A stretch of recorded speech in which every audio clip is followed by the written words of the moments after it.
The broadcast is now starting. All attendees are in listen-only mode. Good afternoon and a warm welcome to all. I am Mridul on behalf of Care Ratings. Welcome you to our today's webinar on NBFCs emerge as key players in the overseas education financing segment. I appreciate your time in joining us for this webinar. Our speakers for today is Mr. Sanjay Agarwal, Senior Director at Care Ratings, and Mr. Ravi Kumar Dasari, Associate Director. The discussion is in form of a presentation which is visible on your screen. In case of queries, we'll be having a Q&A session no sooner the presentation ends. I repeat, in case of queries, you are please requested to key in the questions. We'll be having a separate Q&A once the presentation is over. May I request Sanjay sir to begin the proceedings? Good afternoon, everybody, and a warm welcome to Care Ratings webinar on NBFC's financing for higher education segment. The flow of the presentation is structured in a way to understand the education financing in India with focus on NBFCs. Hence, the flow is as given in the slide, beginning from overview on higher education in India, proceeding to understand overseas education market, followed by NBFC's presence in education financing and the key characteristics, performance in terms of profitability and asset quality, and lastly on the outlook and key growth factors. Before getting into specific details on NBFC financing for education segment, let us understand the education scenario in India and specifically higher education scenario in India to estimate the market potential for financing students pursuing higher education.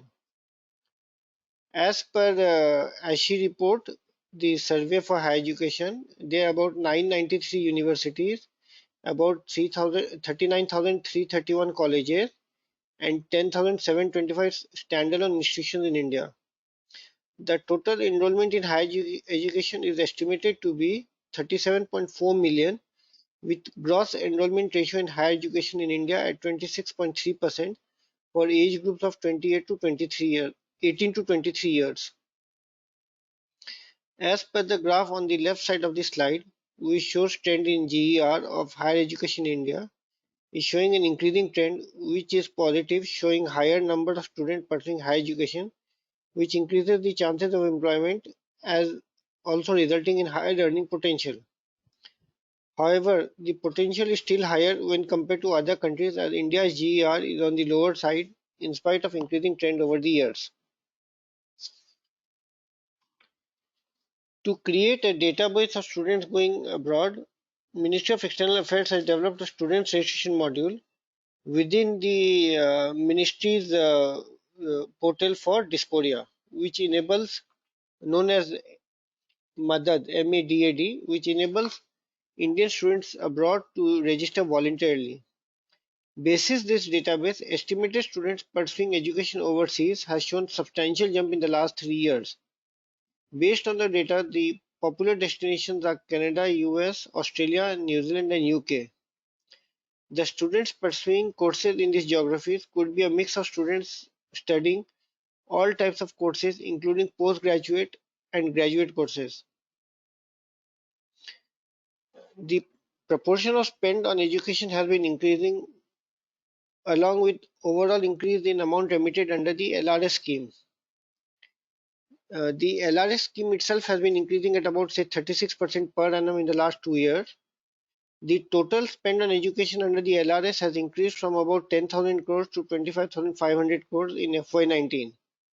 So it's increased from about 3.5 billion. So it's increased about 58% over the few years.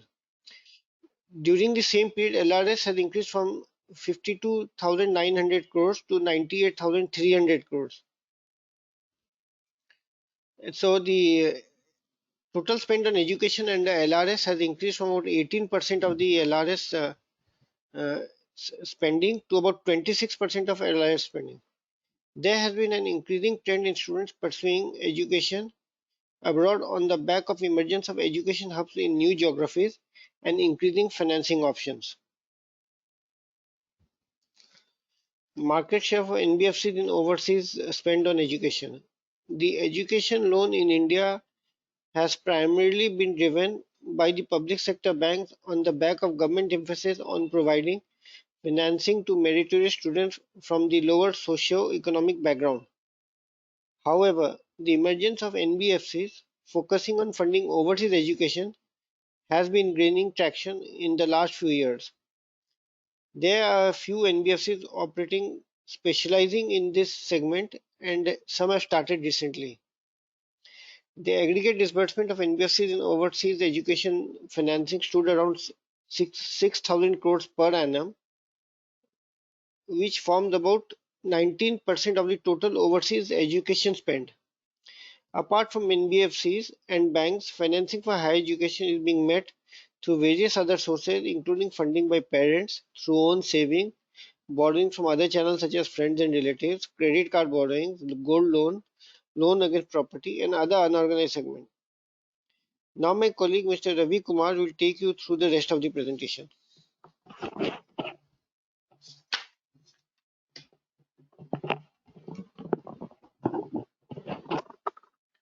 Good afternoon. Welcome all. I'll be taking forward from here, covering on performance of NBFCs in education financing space. The current slide reflects that NBFCs have shown good growth in disbursements over the years, with POS growth over 30% year on year. They have focused on building expertise in the segment with well-defined sourcing channels, which have helped them to maintain growth momentum. Sourcing is done through various channels by these NBFCs, including digital marketing, direct walk-in at branches, DSAs including career counselors, webinars, and marketing promotion in various colleges and student forum. Student referral also parts important source for getting new students for financing. In terms of portfolio performance, it has been observed in some cases that the loan amount is not fully drawn on account of students funding themselves with scholarships or part-time employment. Prepayments are also experienced in the portfolio in spite of moratorium in the loan structure. Next few slides, I will be discussing on the key characteristics of NBFC operating in the education loan space. In the current slide, we will talk about the courses for which NBFCs have funded. The slide clearly reflects that the funding for education loans by the NBFCs is concentrated towards postgraduate courses, mainly STEM, which is science, technology, engineering, and mathematics, and management courses.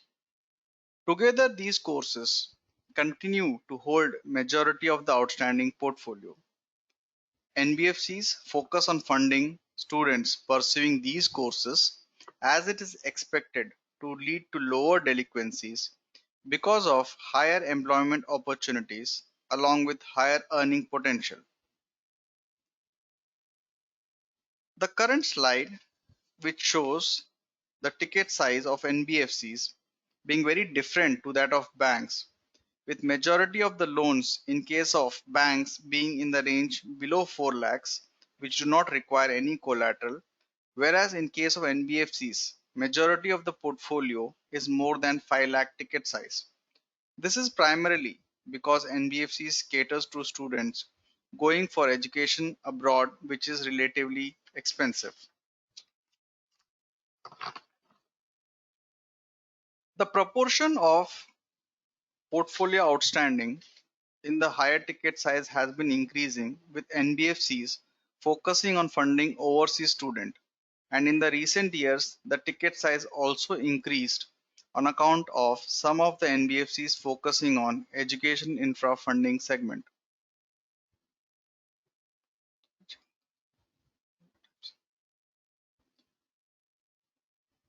In terms of kind of collateral, if you look at this slide, on account of higher ticket size of loans, around 50% of the NBFC portfolio is secured in nature. The security is primarily in the form of property or fixed deposits. However, the NBFCs are also giving unsecured loans on the basis of students' academic performance, course ranking, university ranking, and better employability and earnings opportunity. The current slide states that the asset quality of the NBFCs are very comfortable. The primary reasons for maintaining good asset quality is that they have well-defined appraisal mechanisms with defined score-based metrics, considering student profile, parent profile, collateral, past educational performance, university and course applied, and employability. Apart from the appraisal mechanisms, the NBFCs have maintained close contact with the students, right from acclimatization of students to the likely university and country through their blogs and other channels.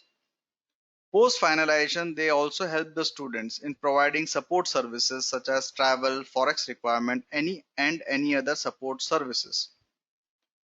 Further, the fees for the courses are released on tranche basis post receipt of confirmation of earlier confirmation. The well-defined appraisal mechanisms and continuous touch base with students has resulted in good asset quality over the years.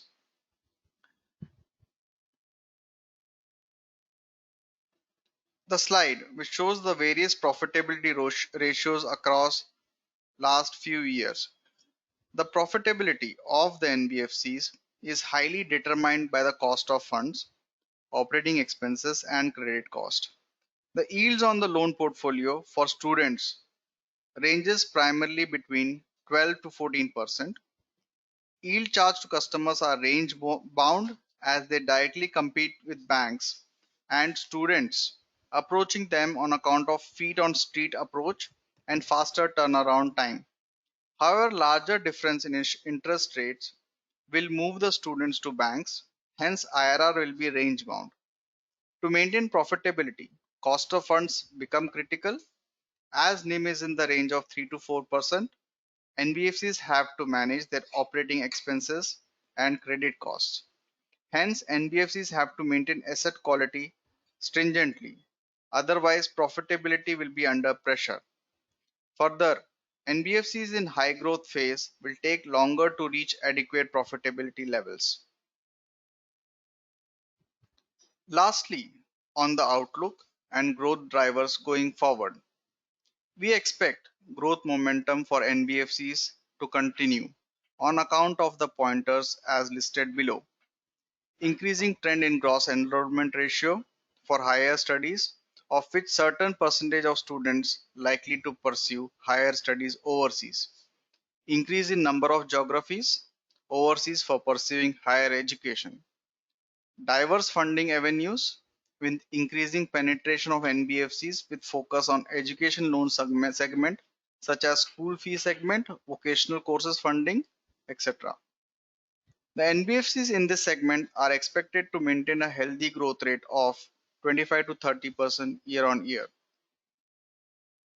On the asset quality front, NBFCs are expected to maintain asset quality at comfortable levels considering well-defined appraisal mechanism with focus on students going overseas and pursuing STEM courses and management courses, which generally entail higher employability and remuneration.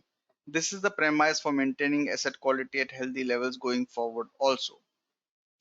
However, asset quality will be sensitive to any changes in regulatory norm for employment in countries for students pursuing higher education in those geography locations. Say, for example, not allowing students to work in country where the student has completed his or her course and had higher employability opportunity with better emoluments. Increase in concentration risk with respect to certain geographies on account of any unforeseen circumstances such as increasing unemployment rates, etc. Increase in concentration risk to products entailing higher ticket sizes such as education infra loans. Next, on capitalization and liquidity. NBFCs are expected to maintain moderate leverage given longer tenure of loans vis-a-vis the liabilities. They are also expected to maintain healthy liquidity in the form of unutilized lines of credits and liquid investments given the longer asset tenure. Lastly, on the profitability, maintaining profitability will be a challenge for NBFCs as they will be competing with banks. The data we have, SBI during FY19 disbursed 3,500 crores to almost 13,000 students pursuing higher education abroad. So this states the level of competition that NBFCs will face from the banks. Even though they are offering higher rates than banks, students approach them because of feet on street approach and better turnaround time and support services. However, increasing interest rates will always be a challenge, and hence to maintain the profitability, maintaining asset quality and operating expenses will be the key requirement for the NBFCs. Thank you. Thank you for listening to the presentation. Thank you, Ravi and Sanjay sir. Dear participant, now we'll be having a break of 2 minutes before we begin a Q&A session. In case of queries, you can please key in the questions in the slot provided. I repeat, we'll be having a break of 2 minutes before we begin our Q&A session. In case of queries, please request it to key in the questions in the slot provided. Thank you.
Yeah, welcome back.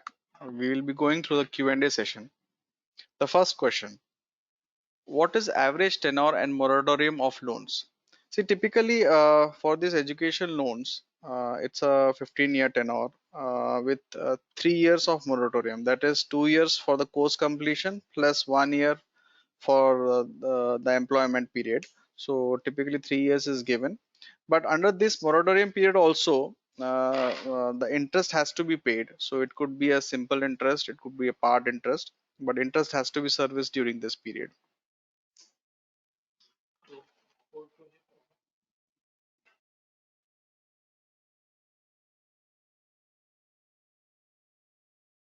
So apart from this, students have also an option to foreclose their loans, given that once they complete the courses, obviously the employment chances are very high.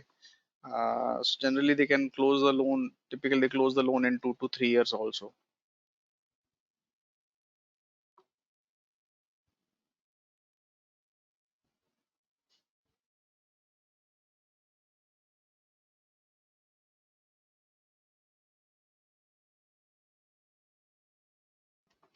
The next question on, can you please explain how a concentration risk be a threat for an NBFC?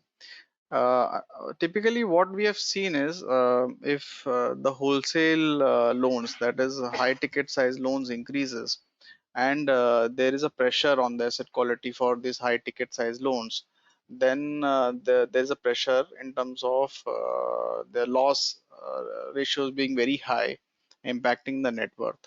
So hence, if the NBFCs are moving towards high ticket size loans such as education infra loans, they have to be maintained at a lower proportion as compared to the total loan portfolio.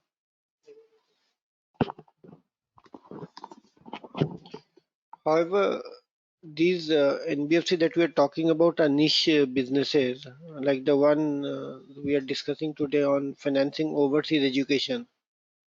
So they remain concentrated to the niche, and they gain the expertise and business competitiveness from such niches. Hence, rather than concentration being a threat, concentration is the advantage because it enables them to service their customers and gain the business advantage that others cannot match or compete with them. Hence, we would not feel concentration to be a risk for such NBFCs because they are engaged in niche businesses.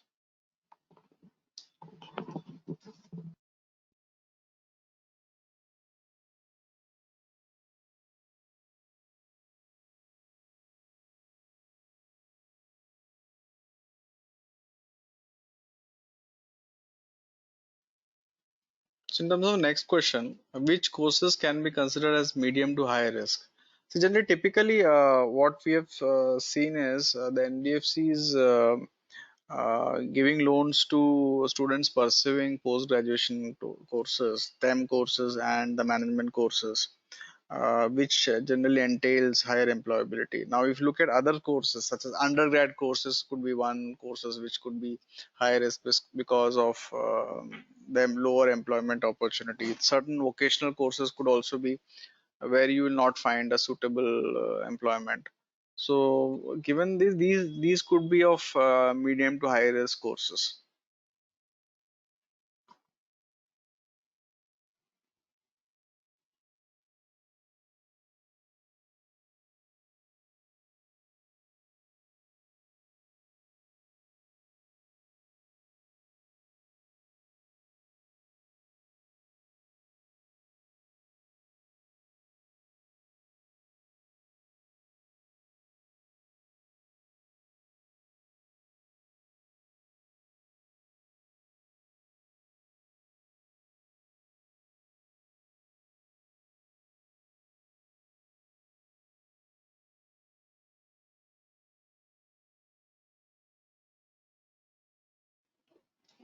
There is one more question. What will be the impact if OPT tenure is reduced to 1 year from 3 years for STEM courses?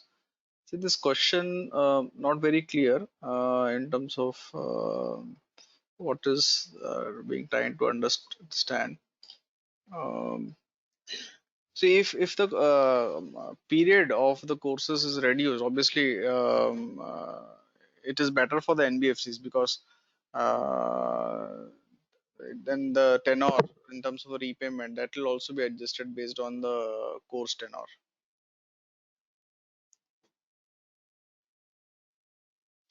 Repayment tenor,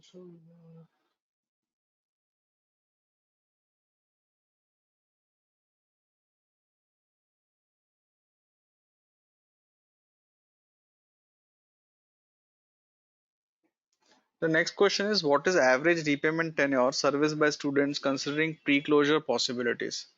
See, as I discussed earlier also, 3 years is what typically a student, the moratorium is there. And post that, it might take 2 more years for them to pre-close, depending on the loan ticket size.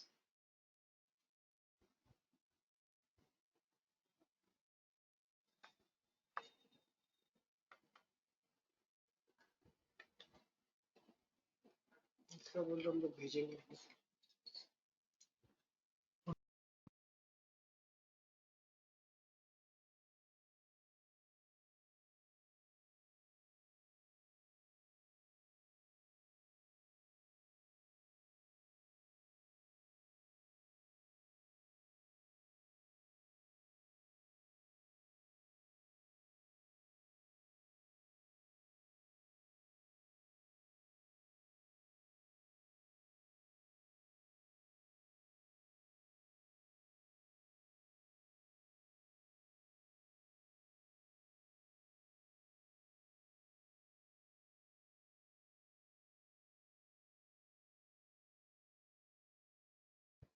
So next question is, what are the key areas to control NPS? So typically that the NBFCs which are operating in this space have created a niche for themselves, and hence they have been able to control or maintain their NPS at comfortable levels. So in terms of creation of niche, effectively it means that they have a well-defined appraisal mechanisms, well-defined sourcing channels, and a good underwriting mechanisms to ensure that the students selected are having higher employability and earning potentials.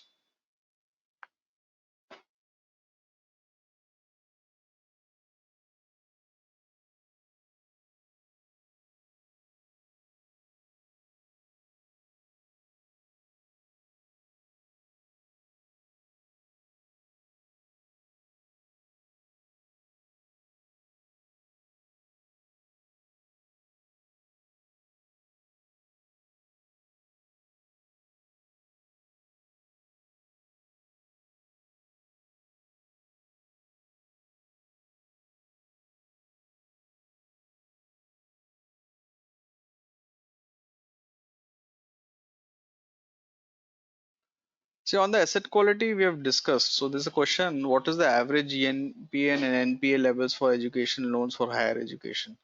So whatever the data points we have, it's less than 0.5% on an aggregate basis. It's hovering around 0.11, 0.20. So it has been maintained at good, comfortable levels. However, seasoning is low because there's been good growth in the last few years. So seasoning is one thing that we need to observe for a longer period of time, given the longer tenure of loans. But the past track record, they have been able to maintain good asset quality.